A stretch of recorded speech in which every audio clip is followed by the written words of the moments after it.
বাজেটে আমরা কোনো সন্তুষ্ট না। এটা আসলে একটা ধান্দাবাজি, সিটারি, বাটপাড়ি। মোবাইলে 100 টাকা রিচার্জ করলে তো 69 টাকা থাকে, এটা সরকারই তো অর্ধেক কাটে নেয় পার্সেন্টেজ সব কিছু। গরিবিতে এমনি সমস্যা, তারপরে ওপর বাড়াই দিচ্ছে আরও সমস্যা। দেশের প্রান্তিক মানুষ থেকে শুরু করে উচ্চ শ্রেণী থেকে নিম্ন শ্রেণী প্রত্যেকটা মানুষের কথা যদি চিন্তা করেন, ওভারঅল বাজেটটা অবশ্যই জনবান্ধব এবং শিক্ষাবান্ধব। এটা আসলে একটা ধান্দাবাজি, সিটারি, বাটপাড়ি। জনগণকে ধোকার দেওয়ার জন্য এটা জনগণ বাস দেবে। যে বাজেটটা করছে সে বাস খাবে, উল্টা বাস খাবে। বাজেটে আমরা কোনো সন্তুষ্ট না। এটা সরকারের সব কিছু ক্ষমতার বাইরে হয়ে গেছে বাজারের সমতুল্য।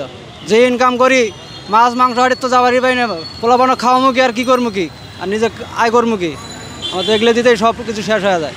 আমরা গাড়ি চালাচ্ছি সারাদিন ভাড়া মারি 1000 টাকা, সেখান থেকে টাকা অর্ধেক মোবাইলে নিয়ে নেয়, ভ্যাট দিতে হতে।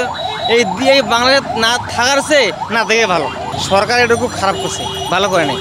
সিগারেটের উপরে এমনিই থাকে সবসময় দাম বাড়তি, এটা বাড়া দিচ্ছে, যে খায় সে খাবেই।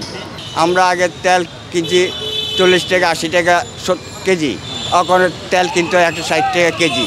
ডাইল কিনছি আমরা 50 টাকা কেজি, এই ডাইল কিনতে হয় 120 টাকা কেজি। আমরা কীভাবে চলুক সংসার? আমাদের চলতে বহুত কষ্ট হয়। গরিবিতে এমনি সমস্যা, তারপরে ওপর বাড়াই দিচ্ছে আরও সমস্যা। মোবাইলে 100 টাকা রিচার্জ করলে তো 69 টাকা থাকে, এটা সরকারই তো অর্ধেক কাটে নেয় পার্সেন্টেজ সব কিছু। তো একটা ধরলে এখন গ্রামীণ সিমে ধরে টাকা তুলি 2 টাকা 2.5 টাকা করে মিনিট কাটে লয়, যেটা তো সরকারি এই তো ফান্ডে তো যা জমা হয়।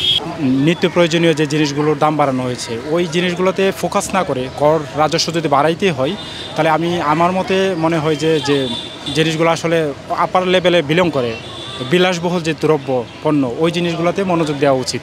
বাড়িতে গেলে সাথে সাথে বাড়ে, আর জিনিস কমতে হইলে 2 মাস 3 মাসেও কমে না, আরও বহুত সময় লাগে কমতে। আর যদিও কমে, সব জিনিস এক লগে কমে না। বাজেট নিয়ে কেমনে সন্তুষ্ট হবো? এক কারণ বিল 4 বার করে বাড়ায়, গরুর মাংসের দাম মনে কর প্রতি সপ্তাহে বাড়ায়, আর মুরগির দাম বাড়ায়, ডিমের দাম বাড়ায়, তাহলে আমরা খামু কি গরিব মানুষ? মোবাইল ফোনের বাজেট তো প্রত্যেক বছরে বাড়ানো হয়, তো এই বছরের ক্ষেত্রে দেখা যায় যে বাজেটটা অনেক বেশি পরিমাণ বৃদ্ধি করা হয়েছে। তো এটা আসলে আমাদের জন্য, যারা আমরা আসলে স্টুডেন্ট এবং যারা আসলে খুব নির্ভর করতে হয় ফোনের উপরে, আমাদের ক্ষেত্রে অবশ্যই খুব একটা আমাদের সাথে যায় না। এগুলো বিবেচনা করা উচিত ছিল মানে বাজেট প্রণয়নের আগে।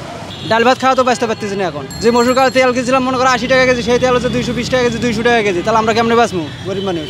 সব জিনিসের দামই তো বাড়তি, কোন জিনিসের দাম কম আছে? 1 কেজি চাল খাওয়ালে আগে চাল খেয়েছিলাম 40 টাকা কেজি, এখন সেই চাল মনে করো 70 টাকা কেজি, তাহলে কোন জিনিসের দাম কম হইলো?